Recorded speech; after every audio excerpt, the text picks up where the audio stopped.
कैसे लग रहे हैं हम? सही है, बिल्कुल फिट फाट। हाँ ठीक है।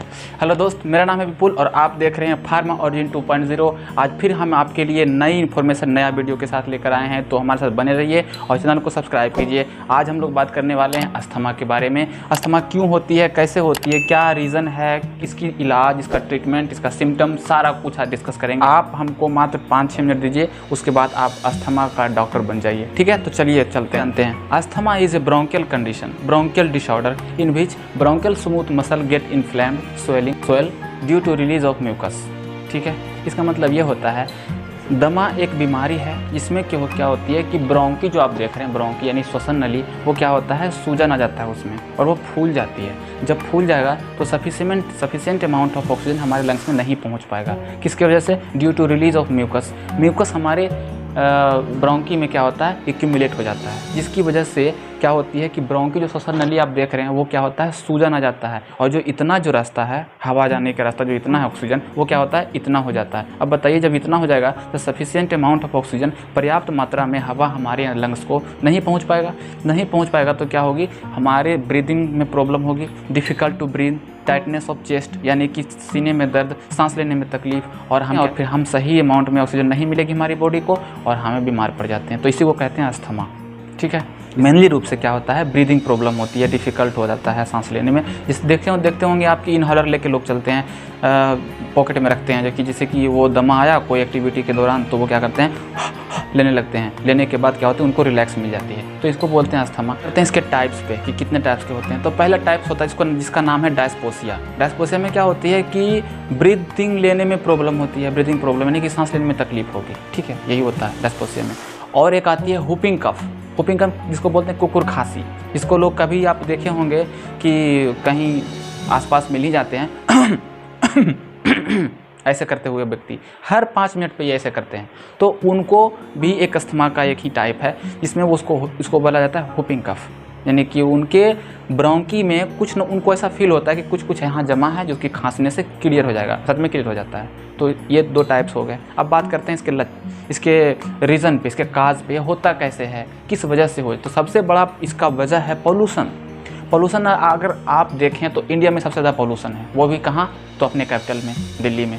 अभी पोल्यूशन की वजह से 30 मिलियन पीपल इंडिया में अस्थमा से जूझ रहे हैं। 30 मिलियन पीपल अस्थमा का पेशेंट है इंडिया में फ़िलहाल प्रेजेंट में। पोल्यूशन के वजह से आपको अस्थमा हो जाती है, जैसे कि फैक्ट्री एरिया होगी, ट्रैफिक हो गया, आप इंडस्ट्री में काम करते हैं तो उसमें भी बहुत ज़्यादा पोल्यूशन, डस्ट है, आप ट्रैफिक में उसमें पोल्यूशन है। तो मेन फैक्टर एक बड़ी वजह होती है पोल्यूशन, यानी कि आप गंदे एरिया में काम कर रहे हैं तो उसकी एक वजह होगी। दूसरी आती है कोल्ड एयर, सीजनेबल आपको हो जाएगा। अगर आप ठंड के समय में भी आपको ब्रीदिंग प्रॉब्लम आती है और आपको वो खराश वगैरह हो जाता है तो ये होगी, यानी कि कोल्ड के अनुसार। कोल्ड में आपको ठंडा पानी पी लिए, चिल्ड वाटर पी लिए तो उसमें भी आपको प्रॉब्लम क्रिएट हो सकती है। और एक सबसे बड़ी वजह इन्फेक्शन की वजह से, अगर आपके बॉडी में कोई इन्फेक्शन है ड्यू टू एनी रीज़न, किसी वजह से आपको इन्फेक्शन हो गया तो इसमें भी आपको अस्थमा काज कर देगा। तो इसके टाइप्स हैं, पहला क्या हो गया, पोल्यूशन, दूसरा इन्फेक्शन, तीसरा अगला सीजनेबल यानी कि कोल्ड की वजह से, ठंडी की वजह से, और चौथा आ गया इन्फेक्शन की वजह से। ठीक है, तो ऐसे कंडीशन से आपको अस्थमा हो सकता है। एक आता है जेनेटिक भी होता है, क्योंकि आपको मम्मी पापा को या फिर किसी पूर्वजन को था तो आपको भी हो जाएगा, तो ऐसा है। सबसे पहले जानते हैं अस्थमा के रीज़न, सिम्टम क्या होता है। सिम्टम में क्या होगी, जब आपको अस्थमा हो जाएगा तब इस कंडीशन में आपको सीने में तो पहले दर्द होगी, उसके बाद क्या होगा, सांस लेने में दिक्कत, उसके बाद होगा tightness of chest, breathing problem, उसके बाद क्या होगी कि नोजिया भी आपको हो सकता है, उसके बाद रेडनेस ऑफ बॉडी ऑर्गन्स, यानी कि ऐसे लक्षण दिखाई देंगे, आपको सांस लेने में तकलीफ होगी, ये सब सिम्टम्स होगी। और आपको सीने में भी कड़क दर्द होगा जब भी आप सांस लोगे या फिर आप खांसोगे तो प्रॉब्लम होगी। तो ये लक्षण हो गए, यानी कि लक्षण आपको ये होगा कि इसका मतलब है कि आपको अस्थमा हो रखा है। ठीक है, अब बात करते हैं इसके टाइप्स पे। इसके ये कितने टाइप्स के होते हैं, इनकी प्रकार क्या है अस्थमा के।